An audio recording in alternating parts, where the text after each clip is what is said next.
This is not a model. Okay. Tell me a little bit about the history of your Mercury. Okay, well, when I was in high school, Andrew Jackson, I bought my first car, and it was a 1951 Mercury. I drove it for 3 years until I went into the Air Force. I really didn't have an attachment to the car. I was just a teenager, so I sold it to a fellow, and he drove it back up north. And after I got back from the Air Force and went to work here for the Times-Union in 1959, and started a family, got married, started a family. So this type of car really got put on the back burner.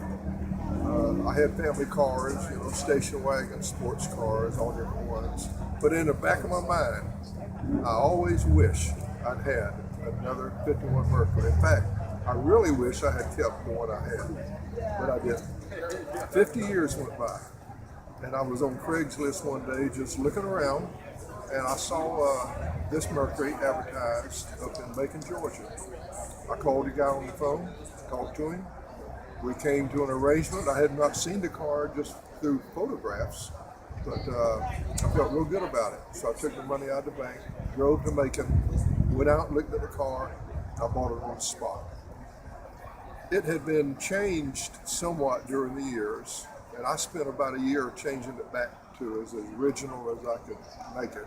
It had 3 carburetors on it. It had all kinds of different little gadgets, and I stripped all that off, and I spent many, many days on eBay looking for spare parts to build it back the way it is right now.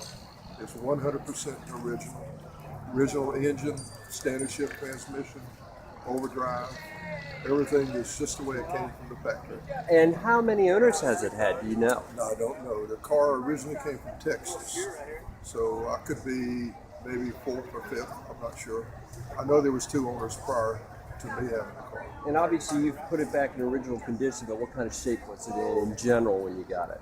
I would consider it to be a number 6 car, possibly. And what would you consider it to be now that you've gotten I think finished it's with a it? good solid 9. And give me a little idea of the production numbers of the car. Any idea how many were made? No. Okay. I've read it.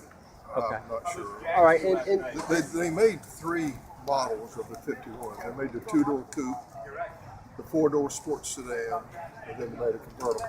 Oh, I forgot about that station wagon also. So there was 4 different models in 1951. 1951 was the first Mercury with an automatic transmission, but this one is standard shift overdrive. and it's 3-speed? Oh, 4-speed if it's got overdrive.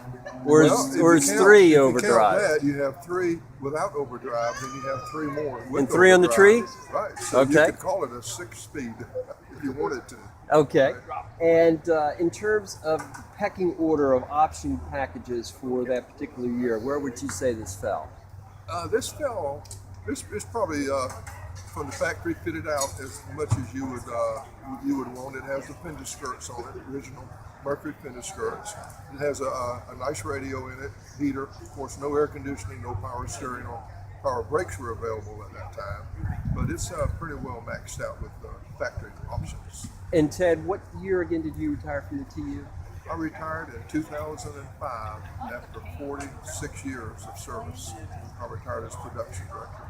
Perfect. What I'd like